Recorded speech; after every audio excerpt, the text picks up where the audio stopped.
ஒவ்வொரு மாதமும் 3 மில்லியனுக்கும் அதிகமான பார்வையாளர்களை சென்று சேரும் எங்களது 3 சேனலிலும் உங்கள் நிறுவனத்தை விளம்பரப்படுத்த வேண்டுமா? கீழே உள்ள எண்ணை தொடர்பு கொள்ளுங்கள். நான் என்ன சொல்றேன், தாவேகா தலைவராக இருக்கும் காரணத்தால் சைரன் வைக்க அனுமதி கேட்டு சைரன் இருக்க தான் புசியா இருந்திருக்காரு. வலிய விடுறாரு, வலிய விடுறாரு, அவரே வச்சிருவாரு. இதை வைக்கிறான். இட்னு போய் அப்ப ரிட்டர்ன் வரும்போது கூட்டுன்னு போய்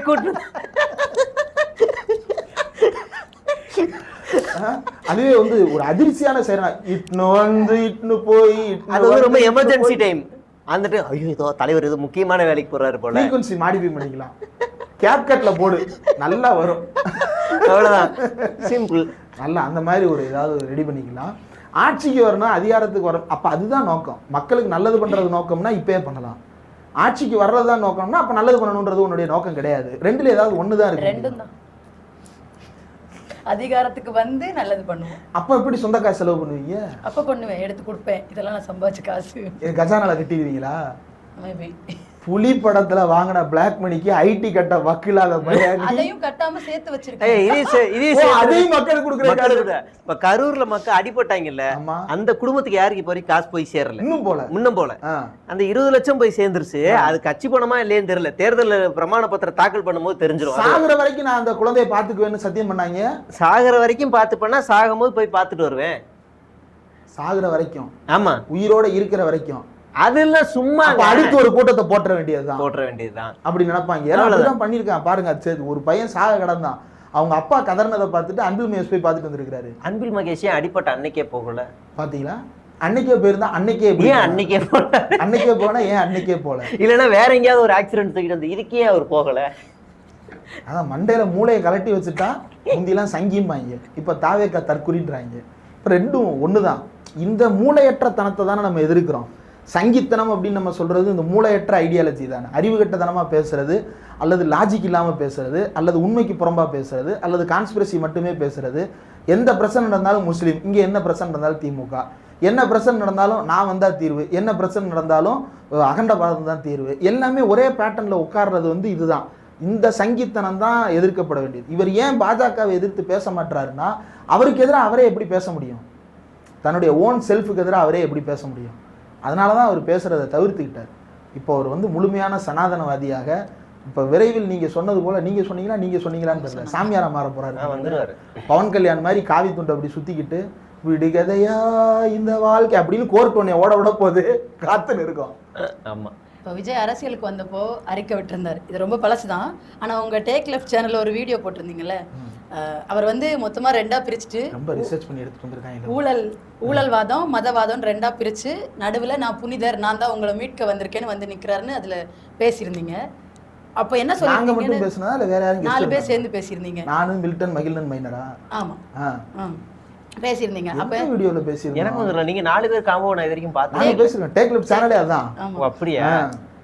அப்போ நீங்கள் அதில் என்ன சொன்னீங்கன்னா, உனக்கு இங்கே இருக்கிற பிரச்சனையே என்னன்னு தெரியலை, நீ வந்து ஊழல்வாதம் மதவாதங்கிறத மட்டும் தான் பேசுகிற, அதை தாண்டி இங்கே இருக்கிற பிரச்சனைகள் உனக்கு தெரியலன்னு நீங்கள் அவரை சொன்னீங்க. 3 வருஷம் கழிச்சு இப்போ அவர் எல்லா பிரச்சனையும் பேசுறாரு. விவசாயிகள் பிரச்சனை பேசுறாரு. இப்போ தஞ்சாவூர் மாநாட்டில் பேசினார்ல, என்னன்னு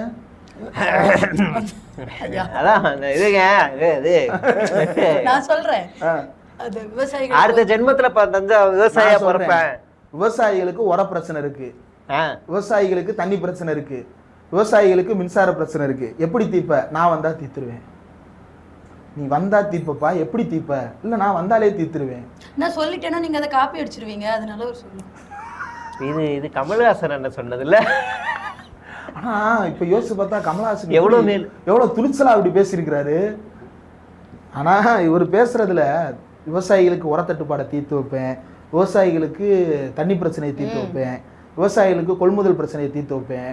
இவர் வந்து போன 2 மாதம் முன்னாடி ஒரு அறிக்கை விட்டுருந்தாரு, நெல் கொள்முதலே பண்ணலை அப்படின்னு சொல்லிட்டு. சொல்ல போனால் தமிழ்நாட்டு வரலாற்றிலேயே அதிகமான நெல் கொள்முதல் இந்த வருஷம் தான் நடந்திருக்கு.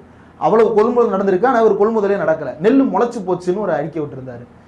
அந்த அறிக்கையை இப்பயும் எடுத்து பாருங்க, எந்த ஊர்ல எந்த குடவுன்ல வச்ச நெல் முளைச்சு போச்சுன்னு அவர் ஏதாவது எழுதியிருக்காரு பாருங்க, இருக்காது. ஆங்காங்க 1-2 இடங்கள்ல முளைச்சு போனது. அதுவும் ஏன் முளைச்சு போச்சு அப்படின்னா ஈரப்பதம் அதிகமா இருக்கு.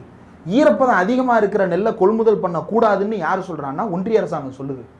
ஈரப்பதம் இத்தனை சதவீதம் தான் இருக்கணும், இத்தனை சதவீதத்துக்கு மேலே இருந்தால் கொள்முதல் பண்ணக்கூடாதுன்னு தமிழ்நாடு அரசு லெட்டர் போட்டிருக்கு. என்னென்னு, கொள்முதலில் ஈரப்பதத்தினுடைய அளவை வந்து அதிகரித்து கொடுங்க, நாங்கள் கொள்முதல் பண்ணி வச்சுக்கிறோம், இல்லைன்னா முளைச்சிரும் அப்படின்னு தமிழ்நாடு அரசு எழுதி கொடுத்துருக்கு. அந்த கேப்பில் தமிழ்நாடு அரசு சொன்னது போலவே ஈரப்பதம் அதிகமாக இருந்ததுனால ஒரு சில இடத்துல முளைச்சிருச்சு. அதையும் தீர்த்து வைக்கிறதுக்கு தான் தமிழ்நாடு அரசு ஒன்றிய அரசாங்கத்தில் அந்த ப்ரொக்யூர்மெண்ட்டுக்கு எழுதி கேட்டுக்கிட்டு இருக்கு. பதிலே சொல்ல ஒன்றிய அரசு. அதை பேசணும்ல. கொள்முதலுக்கான நிர்ணயத்தை பண்றது யாரு? ஒன்றிய அரசாங்கம்ல பண்ணுது. என்னமோ சொல்றீங்க, இதெல்லாம் என்ன எங்கெங்க படிக்கிறீங்கன்னு அவர் யோசிப்பாரு. இப்ப என்னன்னா, இதை வந்து எளிய மக்களுக்கு இது தெரியாதுன்னு நினைச்சுக்கிட்டு பேசுறான், தெரியக்கூடாதுன்னு நினைக்கிறான். எளிய மக்களுக்கு தெரிவிக்கணும்னு நம்ம நினைக்கிறோம். பிரச்சனை வந்து டெல்லியில் இருக்கு. ஒன்றும் இல்லை, இப்போ மின்கட்டண உயர்வு, சொத்து வரி உயர்வு, 15வது நிதிக்குழுவினுடைய அறிக்கை இருக்குது, ஓப்பன் டாக்குமெண்ட் தான், இங்கிலீஷில் அவைலபிளாக இருக்குது. அதில் வந்து லோக்கல் பாடிஸ்ன்னு சர்ச் பண்ணி பாருங்கள், அந்த கம்ப்ளீட் வால்யூம் பிடிஎஃப் டவுன்லோட் பண்ணி. அதில் பார்த்தீங்க அப்படின்னா 2 கேட்டகரி பிரிச்சிருப்பான், urban local bodies, rural local பாடிஸ்னு. அதில் ஒரு இடத்துல தெளிவாக என்ன எழுதியிருக்காங்கன்னா, அர்பன் லோக்கல் பாடிஸில் சொத்து வரியை உயர்த்தாமல் இருக்கிறார்கள் மாநில அரசுகள்.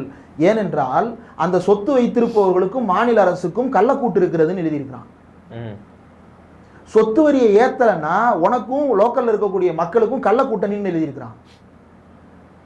இதை யார் திட்டுறா? திமுக திட்டுது. இவன் திட்டுறானா? திட்ட மாட்டான், அமைதியா இருக்கிறான்.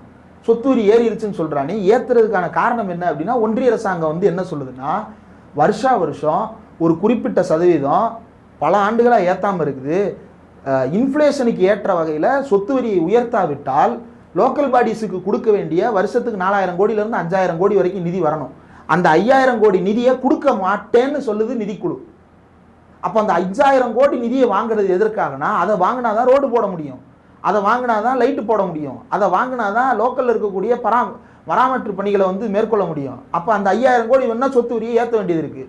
ஏற்றுறது எல்லா குடிசை வீட்டுக்கு ஏற்றிருக்கிறாங்களா, அல்லது சாதாரண சாமானியல் குடியிருப்பு வீடுகளுக்கு ஏற்றிருக்கிறாங்களா, கமர்ஷியலாக இருக்கக்கூடிய பில்டிங் ஏற்றிருக்கிறாங்க, பெரிய அளவில் வைத்திருக்கக்கூடிய பெரிய பெரிய வீடுகளுக்கு ஏற்றிருக்கிறாங்களே தவிர சாமானியர்களுடைய வீடுகளுக்கு ஏற்றலையே. ஆனால் இவர் வந்து சாமானியர் ஒரு அரசு ஊழியர் வந்து ஒரு பெரிய வீடு, ஒரு ஒரு 2 சென்டில் ஒரு வீடு வச்சிருக்கிறாரு. அந்த வீட்டுக்கு ஏற்றுறது அரசு ஊழியருக்கு பெரிய பாதிப்பு இல்லை. ஆனால் சாதாரண விவசாயிகளுக்கு அது ஏற்றப்பட்டிருக்கானா? இல்லையே. அப்போ சாமானியர்களை பாதிக்காத வகையில் தான் அதையும் ஏற்றிருக்குது. ஆனால் அப்படியே ஏற்றினாலும் பாதிப்புக்கு காரணம் யாருன்னா ஒன்றிய அரசு இல்லை. அவன் தானே சொல்கிறான், ஏற்றினா தான் 5000 கோடி தருவேன்றான், ஏற்றலைன்னா காசை கொடுக்க மாட்டேன்றான். காசை கொடுக்கலன்னா ரோடு வராது, ரோடு இல்லைன்னா இவர் வந்து மறுபடியும் ரோடு சரியில்லைன்னு பிரச்சனை பண்ணுவார். அப்போ ரோடு போடணும்னா காசு வேணும், காசு வேணும்னா சொத்து வரி ஏற்றுன்னு ஒன்றிய அரசு சொல்லுது. அப்போ இதை மக்கள்கிட்ட கொண்டு போய் சேர்க்க விடாமல் தடுக்கிறது யாருன்னா இந்த மாதிரியான ஓம் சக்தி பராசக்தி குரூப்பு தான். நடுவில் நின்றுக்கிட்டு எல்லாத்துக்கும் காரணம் திமுக தான் அப்படின்னு சொல்லிட்டு நடுவில் நின்றுக்கிட்டு திமுக பக்கம் டைவர்ட் பண்ணுறான். இந்த பக்கம் கொசு போகுதுன்றா, அங்கே ஒரு யானையே போயிட்டு இருக்குது. அந்த யானை ஒன்றிய அரசு. அந்த ஒன்றிய அரசுன்ற யானையை காப்பாற்றுறதான் இவனுடைய வேலையாகவே இருக்குது. சொத்து வரிக்கு மட்டும் இல்லை, இன்னும் பல வரிகளுக்கு வந்து ஒன்றிய அரசாங்கம் தான் காரணம். மின்கட்டண உயர்வு, உதயமின் திட்டம், அந்த உதயமின் திட்டத்தில் கையெழுத்து போட்டது அதிமுக, தமிழ்நாடு அரசு, ஒன்றிய அரசு, தமிழ்நாடு டான்ஜெட்கோ, இது எல்லாம் சேர்ந்து போட்ட அக்ரிமெண்ட்டில் வருஷா வருஷம் மின்கட்டணத்தை ஏற்றணும்னு போட்டிருக்கு. ஏற்றலை அப்படின்னா நாங்கள் மானியம் கொடுக்க மாட்டோம்னு சொல்கிறான். மானியம் கொடுக்கல அப்படின்னா தமிழ்நாடு அரசுடைய கடன் அதிகரிக்கும். கடன் அதிகரித்தா அதுக்கு கையெழுத்து போட மாட்டான். இவ்வளவு பிரச்சனைகளோட சம்மந்தப்படுத்தி இது ஏற்றுனா தான் இது எல்லாமே வேலிடுன்னு மாற்றி வச்சிருக்கிறான். இதை கையெழுத்து போட்டது ஏடிஎம்கே. உதயமின் திட்டத்தை பற்றி ஒரு தடவையாவது விஜய் அறிக்கை கொடுத்துருப்பாரா? சொத்து வரிக்கு ஒன்றிய அரசு காரணமும் ஒரு தடவையாவது விஜய் அறிக்கை கொடுத்துருப்பாரா? சரி, பிள்ளைங்களுக்கு நல்ல கல்வி வேணும் அப்படின்னா அந்த கல்விக்கான நிதியை ஒன்றிய அரசு கொடுக்காம இருக்கு, அதுக்கு ஏதாவது வலியுறுத்தல் கொடுத்துருக்கிறாரான்னு கேட்டால் சிறப்பு பொதுப்பட்டியல்னு ஒன்று உருவாக்க போறேன்றாரு. இருக்கிற பொதுப்பட்டியல் தான் பஞ்சாயத்துக்கே காரணம். இவர் சிறப்பு பொதுப்பட்டியல்னு ஒன்று உருவாக்க போறேன்றாரு. இருக்கிற பொதுப்பட்டியலை ஒழிச்சாதானே பிரச்சனை தீரும். அப்போ பிரச்சனையை தீர்க்கிறது இவருடைய நோக்கம் இல்லை. அந்த பிரச்சனைக்கு காரணமாக திமுகவை கைகாட்டி பாஜகவை தப்பிக்க வைக்கிறது தான். இப்போ ஒன்றும் இல்லை, விஜய் பிரச்சனையிலே எடுத்துப்போமே, விஜய்க்கும் சங்கீதாவுக்கும் டிவோர்ஸ் கேட்குறான். விஜய்கிட்ட இருந்து சங்கீதா டிவோர்ஸ் கேட்குறாங்க. ஏன் டிவோர்ஸ் கேட்குறாங்க? அவன் என்னை கொடுமைப்படுத்துறான், அவன் என்னை ஒழுங்காக பார்த்துக்கல, 26 வருஷமாக என்னை சுரண்டிட்டான், இப்போ எனக்கு உரிய இழப்பீடோட எனக்கு டிவோர்ஸ் வேணும்னு கேட்குறாங்க. இதில் கல்பிரிட் யாரு? விஜய். இன்னொரு குற்றச்சாட்டு என்ன வைக்கிறாங்க, இன்னொரு நடிகையோட இவர் வெளியே சுற்றுறது எனக்கு மன உளைச்சலை தருது, அது அந்த தொடர்பு தான் எங்கள் துண்டிப்புக்கு காரணம்னே சொல்கிறாங்க. அப்போ இவர் வேறு ஒரு நடிகையை கூட்டிகிட்டு வெளியே போகிறாரு, அதுதான் இந்த நடிகையான்னு தெரியாதுன்னு வச்சுப்போம். அப்போ அந்த நடிகையை கூட்டிகிட்டு வெளியே சுற்றுறாரு, மன உளைச்சலை ஏற்படுத்துறாரு. இந்த மன உளைச்சலுக்கு யார் காரணம்? விஜய் தானே. விஜயை விடுங்கப்பா, திரிசா தான்ப்பா எல்லா பிரச்சனைக்கு காரணம்னு ஒருத்தன் சொல்கிறான்னா அது விஜயை காப்பாற்றுறதா இல்லையா? காப்பாத்துறது. அதே தானே இவர் ஒன்றிய அரசாங்கத்துக்கு பண்றாரு. ஒன்றிய அரசாங்கத்தை விடுப்பா, மாநில அரசு தான்ப்பா எல்லா கேள்வியும் கேட்கணும்னு மாநில அரசை நோக்கி திருப்புறாருல்ல. நல்ல கேள்வி கேட்க திராணி கிடையாது, நல்ல பதில் சொல்ல தெம்பு கிடையாது, நல்ல கொள்கை தலைவர்களை வச்சுக்கிட்டு அது ஏன் அவ்வளோ கொள்கை தலைவர்களை வச்சிருக்கிறாங்கன்னா இவங்க எல்லாரையும் தரைமட்டமாக்கணும், இவங்க எல்லாரையும் கண்டென்ட் இல்லாதவங்களா மாற்றணும். பெரியாரை பற்றி இன்னைக்கு ஒருத்தர் பேசுகிறார் அப்படின்னா பெரியார் என்னென்ன பேசினார்ன்றத அவ்வளவு ஆழமாக பேசக்கூடிய மாநிலமாக தமிழ்நாடு இருக்குது. ஆனால் இந்த ஆழ அகலத்தோட மற்ற மாநிலங்கள் அந்த மாநிலத்தின் தலைவர்களை பேச முடியுதானா? முடியல. அம்பேத்கரை பற்றி தமிழ்நாடு ஆழமாக பேசுகிற அளவுக்கு மற்ற மாநிலங்களில் பேசுகிறாங்களான்னா இல்லை. தமிழ்நாட்டை விட பெரிய பெரிய சிலைகள் அம்பேத்கருக்கு இந்தியாவில் இருக்கிறது. தமிழ்நாட்டை விட பெரிய பெரிய நினைவிடங்கள் அம்பேத்கருக்கு இந்தியா முழுக்க இருக்கு. ஆனால் தமிழ்நாட்டை விட அதிகமாக அம்பேத்கரை வாசிக்கின்ற மாநிலம்னு ஒரு மாநிலம் இருக்கானா? அப்படி ஒரு மாநிலம் கிடையாது இந்தியாவில். அப்ப அதுவும் எங்க அண்ணனால தான் சொன்னாங்களே, அவர் வந்ததுக்கு அப்புறம் தான். அதுல ஒரு கூத்து கேட்டீங்களா? காரு திடீர்னு உள்ள குறுக்க பாஞ்சிருச்சு. அதுல விஜய் இல்ல, அது சில்பா குமார் ஏற்பாடு. இன்னைக்கு தான் என் சேனல்ல ஓபன் பண்ணி விட்டேன். போயிட்டு வர வரைக்கும் உனக்கு ஒரே ஒரு டாஸ்க் டிரைவர் கொடுத்தது. நீ போ, அது டீசல் போட போச்சா இல்ல காய்கறி வாங்க போச்சான்னு தெரியாது, காருக்குள்ள லைட்டை மட்டும் போட்டக்கூடாது, அதான் உன்னோட டாஸ்க்கு அப்படின்னு. உள்ள அண்ணன் இல்லை, டிரைவர் மட்டும் வண்டியை ஓட்டு போயிருக்காரு. சில்பா குமார் ஏற்பாடு பண்ணி விட்டது. அதுல அந்த சில்பா குமாருக்கு யாரு? சத்யகுமார். சத்யகுமார் தானே அவர் பேரு, அட்வொகேட்டு, அம்பேத்கர் மாதிரி வேஷம் போட்டுட்டு. அவர் சொன்னது எல்லாரும் தப்பா புரிஞ்சுட்டாங்க. அவர் என்ன சொன்னாரு? விஜய் வந்ததற்கு பிறகுதான் அம்பேத்கரை தமிழ்நாடு முழுக்க தெரியும், உலகத்துக்கே தெரியும், உலகத்துக்கே தெரியும்னாரு. அந்த அம்பேத்கர் வேற யாரும் கிடையாது, அவர் அவரை தான் சொல்லிக்கிறாரு. அம்பேத்கர்னு சொன்னாங்க இல்லையா, அந்த ஆளு தன்னை தான் அம்பேத்கரா நினைச்சுக்கிட்டு அப்படி பேசுறான். என்ன இந்த உலகத்துக்கு அறிமுகப்படுத்தியது தாவேகா தலைவர் விஜய் தான். இப்ப மோடி என்னன்னு சொல்றது? இவர் முதல்ல சுபாஷ் சந்திர போஸ் நினைச்சேங்க ஒரு படத்துல அந்த கேரக்டர் நடிச்சாரு. அம்பேத்கர் அதாவது என்னன்னா ஏறு நெத்தியா இருந்தா இவங்களுக்கு அம்பேத்கர் நினைப்பு. ஏன்னா ஏறு நெத்தி இருக்கிறோம்னா அம்பேத்கர் ஆயிட முடியுமா? இப்ப நம்ம கூட தான் தலை இழுத்து நடுக்கோடு எடுத்தா அப்துல் கலாம். ஐயா அப்படிதான் ஐயா வாழ்றாங்க. அப்புறம் நம்ம முடிவெட்ட போனோடனே என்ன பண்ணுவோம்னா அந்த சைடை கிராப் பண்ணி விட்டுருவோம்ல, சைடை கிராப் பண்ணாம கொஞ்சம் புசு புசுன்னு வளர்த்தா ரஜினிகாந்த். அப்புறம் நடுவுல கொஞ்சம் கேப் ஆயிருச்சு, தூக்கி இப்படி சீவனம்னா விஜய். சால்ட் அண்ட் பெப்பர் விட்டோமா அப்ப அஜித். அந்த மாதிரி இவனுக்கு ஒரு நகல் நட்சத்திர கலைஞர்களா வாழ்ந்துட்டு இருக்கிறானுங்க.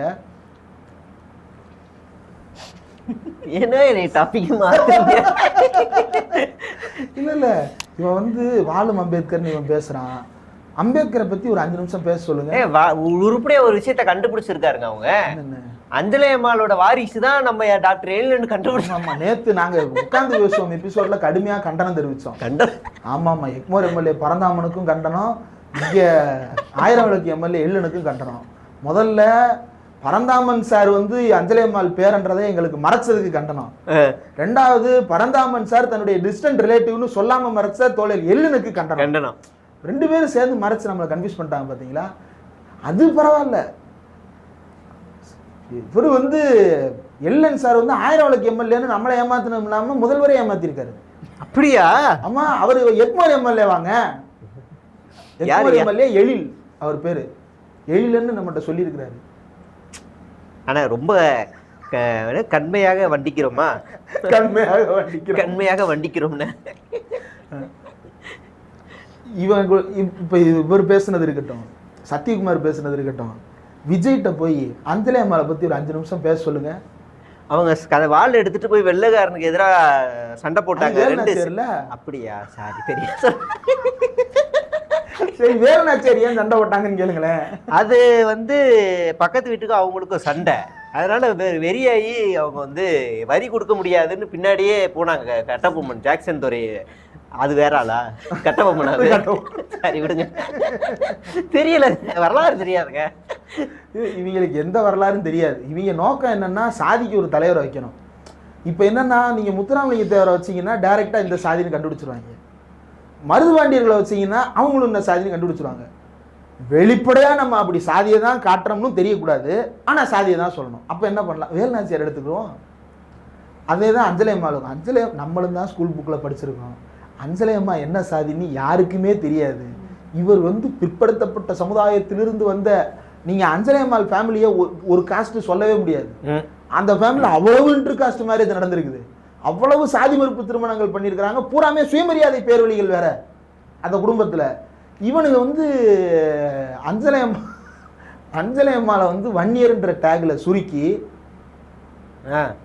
இப்போ அதை வச்சு வன்னியர்கள்ட்ட ஓட்டி கேட்க போறாங்களா? ஏன் சொல்லிடுங்க, யோசிக்கிறேன். அப்புறம் அம்பேத்கர், பெரியார். கரெக்டுங்க. சாதிக்கு ஒரு தலைவர் வச்சிருக்காங்க, அதே மாதிரி அரசியல் கட்சிக்கு ஒரு தலைவரும் கடன் வாங்கிட்டாங்க. அதிமுகவுக்கு எம்ஜிஆர், திமுகவுக்கு அண்ணா. போதுமே. நீங்க இன்னும் கொஞ்சம் டீப்பா கேட்டு பாருங்களேன். அண்ணா வந்து திமுக காரன்னு சொல்ல மாட்டாங்க, அண்ணா அதிமுகன்னு சொல்லுவாங்க. நான் ஊர்ல முந்தி ரொம்ப வாங்கப்பட்டிருக்கேன். டேய் அண்ணா திமுக தாண்டா ஆரம்பிச்சாரு. ஓடா அண்ணா தாண்டா அதிமுக ஆரம்பிப்பாரு, அண்ணா எப்படா திமுக ஆரம்பிப்பாரு அப்படின்னு. ஆமா, அப்ப அவங்க அப்படி இருந்ததாலதானே அண்ணான்னு பேர் வந்திருக்கு. இல்ல தம்பி திமுக வந்திருக்கோம். எம்ஜிஆர் ஆரம்பிச்சா தம்பி திமுக. ஏன்னா அண்ணா வந்து எம்ஜிஆருக்கு தம்பி. ஏன் எங்க ஊர்ல கலைஞர் தான் சண்டை போட்டு போய் திமுக ஆரம்பிச்சாருலாம் சொல்லிட்டு இருந்தாங்க ஒரு காலத்துல. அப்படி ஊருக்குள்ள தெரியுறாங்க பல பேர். அந்த கோஷ்டி தான் இவங்க பெரிய அளவுக்கு அரசியல் பண்றேன்ற பேர்ல முதல்ல குடும்பத்தை முதல்ல பார்க்கட்டும். அந்த வேலுநாச்சியார் படையை வந்து இவர் உருவாக்குறதுக்கான நோக்கத்தை நீங்க புரிஞ்சுக்கணும். பாடி கேம்ப் வச்சு அங்கங்கே ரோந்து பணியில் ஈடுபட்டிருப்பாங்க. பெண்களுக்கு எந்த பிரச்சனை வந்தாலும் உடனடியாக போய் தடுப்பாங்க. அப்படின்னா அதுக்கு காரணம் என்ன அப்படின்னா, அவர் பாதிக்கப்பட்டிருக்கிறார்.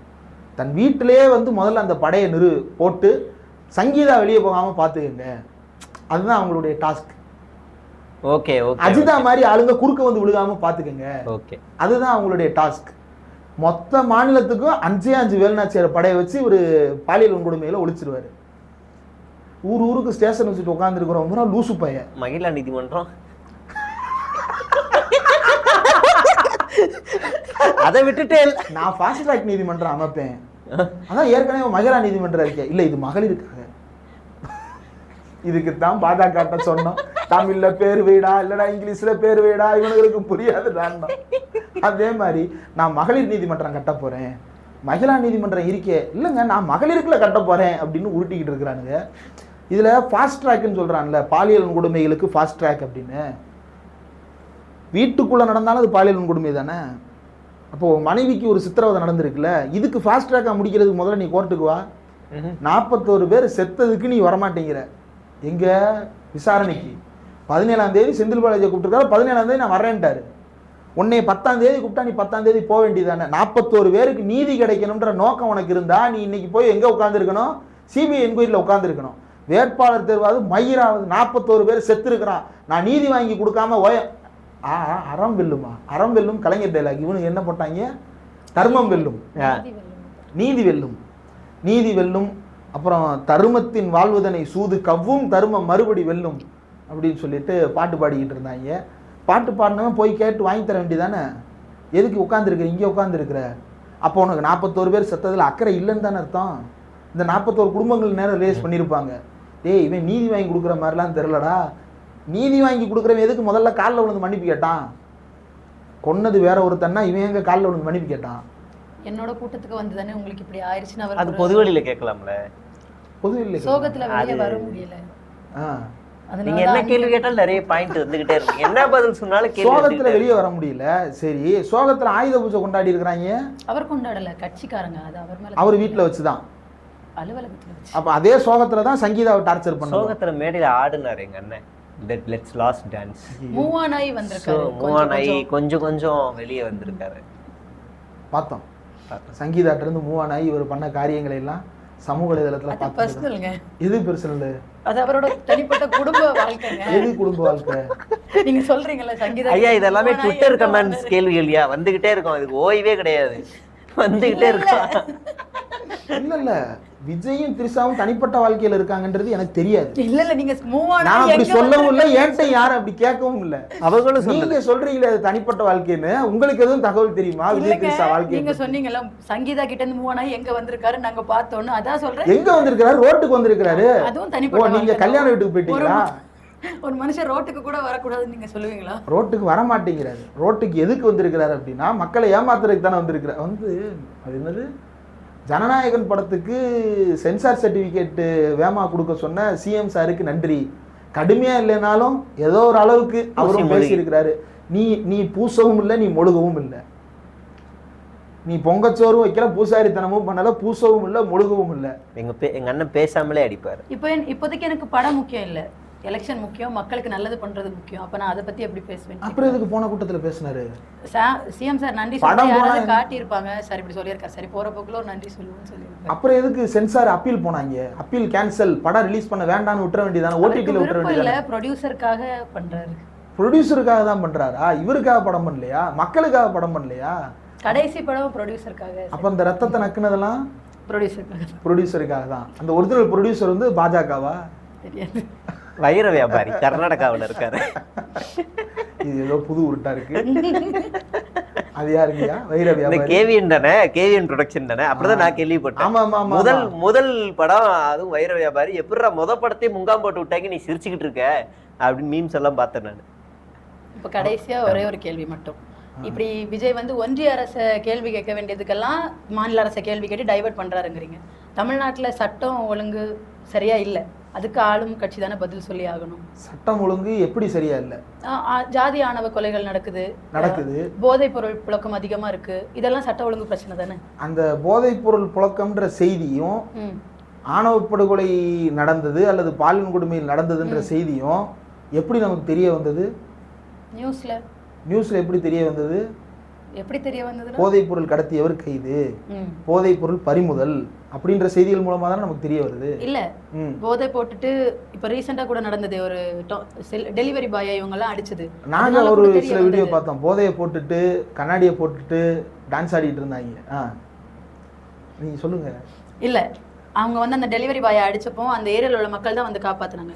அந்த வீடியோ ட்ரெண்ட் ஆனதுனால தான் தெரிஞ்சிச்சு போதைப் பொருள் புழக்கம். இது நீங்க சொல்ற செய்திகள் வருது, அதே நேரத்துல போதையினால தப்பு நடக்கிற செய்திகளும் அதிகமா வருது. இப்போ போதையினால நடக்கக்கூடிய இந்த தவறுகள்ல வந்து தமிழ்நாடு அரசு தொடர்ந்து இந்த போதைப் பொருள் கண்காணிப்புல நிறைய குழுக்கள் அமைச்சு மானிட்டர் பண்றாங்க. பல பல்கலைக்கழக வளாகங்கள் முதற்கொண்டு சோதனை போட்டு எந்த விதமான பாரபட்சமும் இல்லாம கைது நடவடிக்கைகள்லாம் ஈடுபட்டு இருக்கிறாங்க. தமிழ்நாட்டினுடைய எதிர்கட்சி தலைவர் ஒருத்தர் கஞ்சா கேஸ்ல கைதான ஒருத்தரை ரிலீஸ் பண்ணணும்னு அறிக்கை கொடுத்தாரு. ஞாபகம் இருக்குல்ல? உங்க ஆசிரியர் தான். கஞ்சா கேஸ்ல அரெஸ்ட் ஆகி கஞ்சா கேஸ்ல தூக்கி உள்ள வைக்கப்பட்ட ஒருத்தரை வெளியிட சொல்லி ஆர்ப்பாட்டம் பண்ணது யாருன்னா எடப்பாடி பழனிசாமி. அப்புறம் எப்படி போதை பழக்கத்தை ஒழிக்க போறேன்னு சொல்றீங்க? சரி, இது விஜய் சொல்றாரு. அவர் படத்துல என்ன பண்ணிட்டு இருந்தாரு? அவருடைய டைரக்டர்னு ஒருத்தர் இருக்கிறாருல, அவர் வந்து எந்த அளவுக்கு போதையை ஊக்குவிச்சாருன்னா, லோகேஷ் கனகராஜ் கூட்டு கட்டி பிடிச்சாரு மேடையில். அந்த லோகேஷ் கனகராஜ் எந்த அளவுக்கு போதை வஸ்துக்களை ஊக்குவிக்கிறாருன்னா, போதையை வந்து ஒரு மாத்திரையாக்கி அதை கடிச்சுக்கிட்டு அப்படி மிதக்கலாம் அப்படின்றத வந்து செலிப்ரேட் பண்ணி ரீல்ஸ் போட வச்சது யாரு அப்படின்னா லோகேஷ் கனகராஜ் தான். இப்போ இதெல்லாம் எந்த மாதிரியான போதை ஒழிப்பு? கடைசியில் அந்த இடத்தையே பாம்பு வச்சு தகர்க்கிற மாதிரிலாம் எடுத்திருக்காரு. அப்போ அவர் போதை ஒழிச்சாரு. பாம்பு வச்சு தகர்க்கிற மாதிரி ரீல்ஸ் பண்ணாங்களா, மாத்திரையை கடிக்கிற மாதிரி ரீல்ஸ் பண்ணாங்க? 2.5 மணி நேரத்துல 2 மணி நேரம் 25 நிமிடம் வரைக்கும் கஞ்சா போதை இல்ல. ஆண்டவர் வகைராது. அது 5 நிமிடம் மட்டும் பிளாஸ்ட். அப்படி டைரக்டர் பாயிண்ட் ஆஃப் வியூல பார்த்தா மாமன்னன் படத்துல கூட தான் மாரி செல்வராஜ் என்ன சொல்ல வந்தாரோ அதை விட்டுட்டு எதையோ எடுத்து கொண்டாடினாங்க. அப்ப அது அவங்க தப்பாயிராதுல்ல?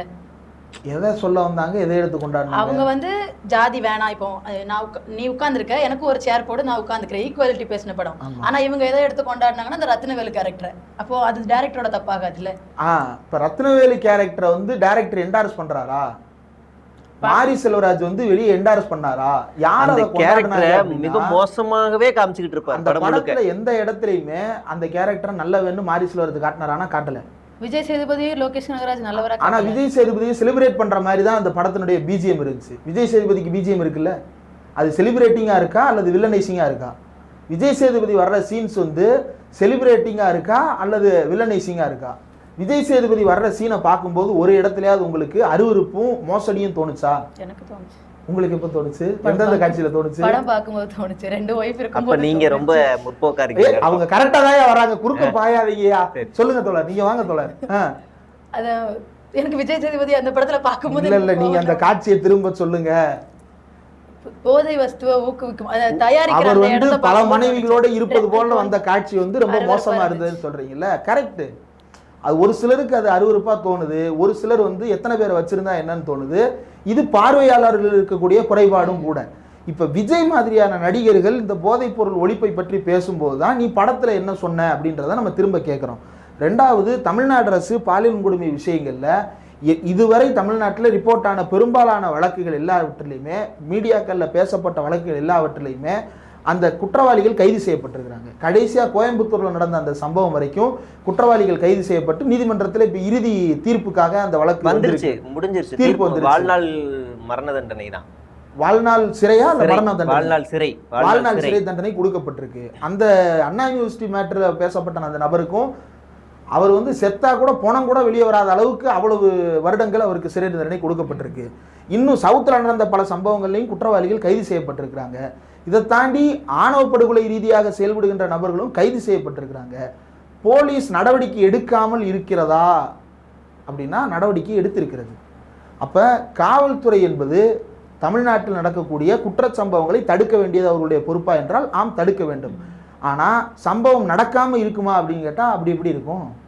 உன்னை மாதிரி ஆட்கள் வீட்டுக்குள்ளே பொண்டாட்டியை பூட்டி வச்சு அடித்து கொடுமைப்படுத்துறான்னா அந்த மாதிரியான சம்பவங்களை யாரால் தடுக்க முடியும்? அவர் வீட்டில் நடக்கிறது தானே ஊரில் பல இடங்களில் நடக்குது. ஒருத்தன் தனியாக நடந்து போயிட்டு இருக்கான், நடந்து போகிறவன் திடீர்னு கத்தி எடுத்து குத்திட்டான். அப்போ இதை போலீஸ் எப்படி தடுத்திருக்க முடியும் அப்படின்னா அந்த தெருவில் நடக்கிறத போலீஸ் தடுக்க முடியாது. ஆனால் நடந்ததற்கு பிறகு உடனடியாக அவனை கைது செய்து அவனுக்கு தண்டனை பெற்றுக் கொடுக்கும் வரைக்கும் வழக்கை தொடர்ந்து நடத்துகிறாங்கல்ல. இதை பேசாமல், தண்டனை கொடுக்கப்பட்டதை பேசாமல் நடந்துருச்சு. அப்போ உலகத்தில் வந்து சரி இதை தடுக்கிறதுக்கான விஜய் சொல்கிற வழி என்ன? என்கிட்ட ஆட்சியை கொடுங்க, ஆட்சி என்கிட்ட கொடுத்துருங்க, நான் மாற்றிடுவேன். என்ன மாற்றுவேன்? முதல்ல சங்கீதா போட்ட கேஸை வாபஸ் வாங்க வைப்பேன். ஜனநாயகன் படத்தை ரிலீஸ் பண்ணுவேன். ஜனநாயகன் படத்தை ரிலீஸ் பண்ணுவேன். இதை தவிர வேறு என்ன செய்ய தெரியும் அவருக்கு? தமிழ்நாட்டில் நடக்கக்கூடிய சம்பவங்கள், பாலியல் கொடுமை சம்பவங்களாக இருக்கட்டும், ஆணவ படுகொலை சம்பவங்களாக இருக்கட்டும், இந்த ஆணவ படுகொலையும் இந்த சாதி ஆதிக்க மனநிலையும் எங்கேருந்து வருது? இந்த சாதி ஆதிக்க மனநிலையை ஒழிக்கணும்ல. அதை ஒழிக்காமல் இந்த படுகொலையை தடுக்க முடியாதுல்ல. அப்போ சாதி ஆதிக்க மனநிலையை ஒழிக்கணும்னா என்ன பண்ணணும்? களத்தில் இறங்கி வேலை பார்க்கணும்ல. களத்தில் இறங்கி கம்யூனிஸ்ட் கட்சி வேலை பார்க்குது, விசிகா வேலை பார்க்குது, திமுக காரன் வேலை பார்க்குறான். யார் இன்னைக்கு வரைக்கும் களத்தில் இறங்கி இந்த சாதி ஆணவ படுகொலைக்கு எதிராக வேலையே பார்க்கல அப்படின்னா பாமக, அதிமுக, பாஜக, தாவேகா, நாத்தாக்கா. அவன் தான் அதை தூண்டி விடுறதே. குடிப்பெருமை கொலைன்னு இந்த 5 பேர் தான் இப்போ வரைக்கும் இதுக்கு எதிராக பேசவே இல்லைன்னா வேலை பார்க்கல.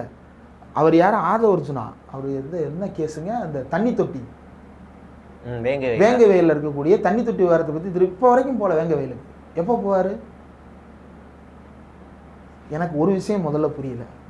முதல்ல ஆர்ப்பாட்டம் நடத்துறதுக்கு போலீஸ் ஸ்டேஷனுக்கு நீங்கள் போயிருப்பீங்களான்னு தெரில. நம்ம போய் கேஸை ஒரு லெட்டரை கொடுக்குறோம் அப்படின்னா பெர்மிஷன் கேட்குறீங்களா, ப்ரொடெக்ஷன் கேட்குறீங்களான்னு கேட்பாங்க. ஏன் கேட்குறாங்க அப்படின்னா நீங்கள் இன்ஃபார்ம் மட்டும் பண்ணுறீங்க அப்படின்னா அது வேற. நீங்கள் போராட்டம் பண்ண உடனே உங்களை கைது பண்ணிட்டு போயிடுவோம், அனுமதி இல்லாமல் பண்ணுறாங்கன்ட்டு. அனுமதி கேட்குறீங்க அப்படின்னா அதுக்கு சில ஃபார்மாலிட்டிஸ் இருக்குது, அதை நீங்கள் செய்யணும். இது முதல்ல நடக்கும்.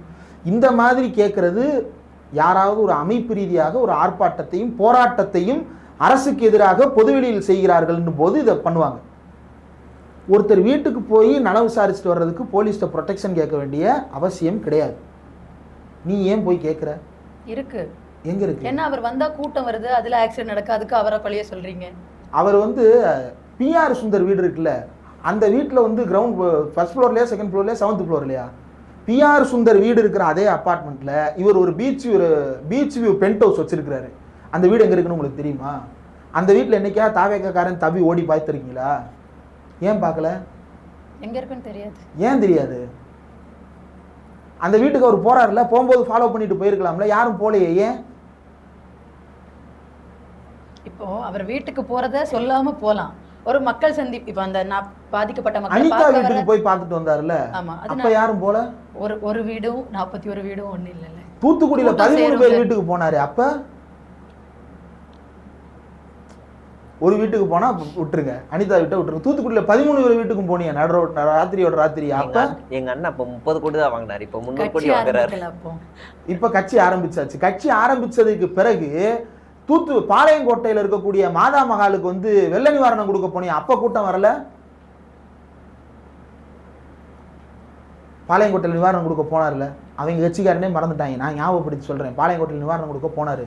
போன இடத்துல யாரு விஜய்னு ஒரு அம்மா தேடிச்சு. கட்சி ஆரம்பிச்சதுக்கு அப்புறம் தானே அது நடந்தது. ஏஜிஎஸ் கல்யாணத்துக்கு போனார்ல, அங்க கூட்டம் வந்துச்சா?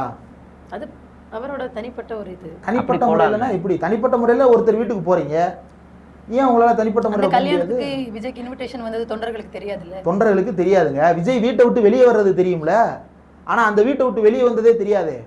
ஏங்க விஜய் வீட்டை விட்டு வெளியே வந்தாருன்னா இந்நேரம் பாலிமர்லையும் நியூஸ் 24/7லையும் வந்து நியூஸ் பறக்குமே. வீட்டை விட்டு கிளம்பினார் விஜய், பார்த்துட்டு போயிருக்க வேண்டியதானே. மாநாடு மக்கள் சந்திப்புக்கு மட்டும்தான் நாங்க தொலைக்காட்சிகளுக்கு அனுமதி கொடுத்துருக்கோம். சரி, இதுக்கெல்லாம் அனுமதி கொடுக்கல, சொல்லவும் மாட்டோம். ஒரு வீட்ல இருந்து இன்னொரு வீட்டுக்கு போறதுக்கு, அதாவது பனையூர்ல இருந்து நீலாங்கரைக்கு போறதுக்கெல்லாம் பிரேக்கிங் எடுக்கிறாங்களே, அதுக்கு எதுக்காக போனாரு? எதுக்கு போனாருன்னு தான் யாருக்குமே தெரியலையேங்க. அஜிதாவை அடிச்சு கொள்றதுக்கு தான் போனாரு. நான் பார்த்த வரைக்கும் அஜிதாவை காரை ஏற்றி அடிச்சு கொள்றதுக்கு போனாரு. வேற எதுக்கு போனாரு? அப்ப இவர் நினைச்சா ரகசியமா போக முடியும். சரி, இப்போ இந்த தஞ்சாவூர் மாநாட்டுக்கு போனார்ல, தஞ்சாவூர் மாநாட்டுக்கு போகும்போதும் சரி, இங்கே போகும்போதும் சரி, வீட்டை விட்டு கிளம்பும் போதுலேருந்தே ஆள் ஃபாலோ பண்ணிட்டு வர்றாங்களா என்ன? நீ அந்த மாநாடு ஸ்பாட்டுக்கு போய், நீ மாநாடு ஸ்பாட்டை நெருங்கும் போது ஃபாலோ பண்ண ஆரம்பிக்கிறாங்க. ஒரு குறிப்பிட்ட இடத்துல ஃபாலோ பண்ண ஆரம்பிக்கிறாங்க. எப்படி? ஏன்னா கூட்டிட்டு வர்றாங்க. இங்கேருந்து அண்ணனை பார்க்கலாம், இந்த ஸ்பாட்ல இருந்து ஃபாலோ பண்ணலான்னு ஆர்கனைஸ்டாக கூப்பிட்டு வராங்க. அதனால தான் படுகொலைகள் நடக்குது, அதனால தான் ரோட்டில் விழுந்து சாகுறான். வேற எங்கேயுமே விழுந்து சாகிறது இல்லையே. ஏங்க ஷாருக் கான் வீட்டை விட்டு வெளியே போகிறது இல்லையா? சல்மான் கான் வீட்டை விட்டு வெளியே போகிறது இல்லையா? ரஜினிகாந்த் வீட்டை விட்டு வெளியே, ரஜினிகாந்தை விட பெரிய மாசு இருக்கும். ரஜினிகாந்த் வீட்டை விட்டு வெளியே போகிறது இல்லையா? கமல்ஹாசன் வீட்டை விட்டு வெளியே போகிறது இல்லையா? விஜய் சேதுபதி போகிறது இல்லையா? சிவகார்த்திகேயன் போகிறது இல்லையா? எல்லாத்துக்குமே அப்படி பின்னாடி லூசு மாதிரி தெரியுறாங்க. நீ அப்படி ஆளுகளை தேர்வு பண்ணி பின்னாடி சுத்த விடுற, நியூஸ் கொடுத்து வர வைக்கிற, மாஸ்க் காட்டணுன்றதுக்காக வர வைக்கிற. அப்படி வர வச்ச ஒரு இடத்துல தான் ஃபெயிலியர் ஆகி விழுப்புரம் ரன் நடந்தது. ஆரம்பத்திலிருந்தே நீ இந்த வேலையை தான் தெரிஞ்சிருக்கிற. உன் ஆள்கிட்ட இருந்தே உன்னை காப்பாற்றுற அளவுக்கு அவனை நீ சாம்பியா மாற்றி இருக்கிற, அதை நீ ரசிச்சிருக்கிற. அதுதான் பிரச்சனை. அப்போ தனிப்பட்ட முறையில் ஒரு வீட்டுக்கு போய் பார்க்கறதுக்கும் ஒரு ஆர்ப்பாட்டம் நடத்துறதுக்கும், நீங்கள் எழுச்சி தமிழருடைய வீடியோக்கள் பார்த்துருப்பீங்க. எழுச்சி தமிழர் பக்கத்துல இருந்து மேடையை ஒரு நாள் இன்னைக்கா எப்படியும் நம்ம ஒரு அடுத்த ஒரு மேடைக்கு ஏதாவது போகிறதுக்கான வாய்ப்பு இருக்கும். அப்போ நீங்களும் வாங்க, கேமரா குரூவோட போவோம். எழுச்சி தமிழர் உட்கார்ந்துருக்கிறாருல ஸ்டேஜ், அந்த ஸ்டேஜுக்கு கீழே 1000 பேர் இருப்பான். அந்த சேருக்கு பின்னாடி மேடையில் 150 பேர் உட்காந்துருப்பாங்க. அவர் பிறந்த நாள் விழா வருஷம் வருஷம் காமராஜர் அரங்கத்தில் நடக்கும். 1000 பேர் முன்னாடி உட்காந்துருப்பாங்க. 250 பேர் அந்த முன்னாடி மேலே மேடையில் கெஸ்ட் சேர் இருக்குல்ல, கெஸ்ட் சேருக்கு பின்னாடி 250 பேர் உட்காந்துருப்பாங்க. உட்கார மாட்டாங்க. 1 மணி நேரம் போராடி அவங்கள உட்கார வைப்பார். என்னன்னா அவரை பக்கத்தில் வந்து பாத்திர மாட்டோமா, அவரை தொட்டு பாத்திர மாட்டோமா அப்படின்னு சொல்லிட்டு. அங்கே எந்த அசம்பாவிதமும் நடக்கலையே. அவர் போகிற இடங்கள்லாம் அவ்வளவு தொண்டர்கள் சுத்து போட்டு நிற்பாங்க. அவர் வந்து அவருடைய ஆஃபீஸ் இருக்குல்ல, அசோக் நகர் ஆஃபீஸ் இருக்குல்ல, புத்தூர்கிட்ட ஏத்தாப்புல, அந்த ஆஃபீஸில் அவர் கார் போய் நின்றுச்சுன்னு வைங்களேன், அந்த காரில் இருந்து அவர் 1/2 மணி நேரம் கழிச்சு தான் இறங்க முடியும். ஏன்னா சுற்றி நிற்பாங்க. கதவை திறக்க முடியாது, திறந்தா இன்னொருத்தரை தள்ளி விட்டு தான் திறக்கணும். கூட்டம் நெரிசலாயிடக்கூடாதுன்றதுக்காக நின்று உதவியாளர் மூலமாக என்னென்னன்றதை கேட்டு அவங்கள வந்து டயத்தை ஒதுக்கி விட்டு அதுக்கப்புறம் தான் இறங்கி உள்ளே போவார். ஒரு பொறுப்புள்ள தலைவரால் தொண்டர்களை மேனேஜ் பண்ண முடியும். நீ பொறுப்புள்ள தலைவனும் அல்ல, உன்னுடைய தொண்டர்கள் அவங்களா வர்றவங்களும் கிடையாது. அவங்கள ஆள் வச்சு செட்டப் பண்ணி கூப்பிட்டு வர்ற, அதனால் விழுந்து சாகுறாங்க. அது தெரிஞ்சுதான் நடக்குது, தெரியாமல்லாம் நடக்கலை. விஜய் இந்த ஸ்பாட்டை தான் கிராஸ் பண்ணுறாருன்ற தகவல் உனக்கு வர்றதுக்கு காரணம் யார்? நிர்வாகி தானே. நிர்வாகியை தவிர வேறு யாருக்கும் தெரியாது. நிர்வாகி ஏன் அதை சொல்கிறான்? நிர்வாகி அதை சொல்லாமல் மறைச்சா போகிறது இல்லையே தகவல். நிர்வாகி சொல்கிறான், ஏய் அவர் வந்து பைபாஸில் வருவாரா, இந்த இடத்துல ரோடு பெருசாக இருக்குண்டா, அங்கே வந்துருங்கடா பார்த்துருவோம்டா அப்படின்னு சொல்லி கூப்பிட்டு வர்றாங்க. அப்போ நாங்குநேரியில் நீ போய் ஆர்ப்பாட்டம் பண்ணுறதுக்கோ அல்லது நாங்குநேரி வீட்டில் போய் நீ பார்த்துட்டு வர்றதுக்கோ, இப்போ திரும்ப தினமும் ஊர் ஊராக போகிறாருங்க. எல்லா ஊர்லேயுமா போலீஸ் ஸ்டேஷனில் தகவல் சொல்லிட்டு போகிறாரு? நீ எதுக்கு போலீஸ் ஸ்டேஷனில் போய் நிற்கிற ப்ரொடெக்ஷன் கேட்டு? யார்கிட்ட ப்ரொடெக்ஷன் கேட்குற? உன் தொண்டன்ட்டு ப்ரொடெக்ஷன் கேட்குற. உன் தொண்டனை வர வைக்கிறது யார்? அதுவும் நீ தான். அப்போ இது வந்து ஒரு பில்டப் நாடகம் நடக்குது. நானே வந்து பெர்மிஷன் கேட்பேன், நானே தொண்டர்களை வர வைப்பேன், நானே விழுந்து சாக வைப்பேன், நானே கம்முன்னு இருப்பேன், நானே உசுப்பேற்றுவேன். இது என்ன மாதிரியான அரசியல் அப்படின்னா, இது பாஜக ஸ்டைல் அரசியல். பாஜக தான் என்ன பண்ணுவாங்க அப்படின்னா, விவசாயிகள் போராட்டம் பண்ணிகிட்டு இருக்கும்போது காரை விட்டு ஏற்றி கொள்ளுவான்.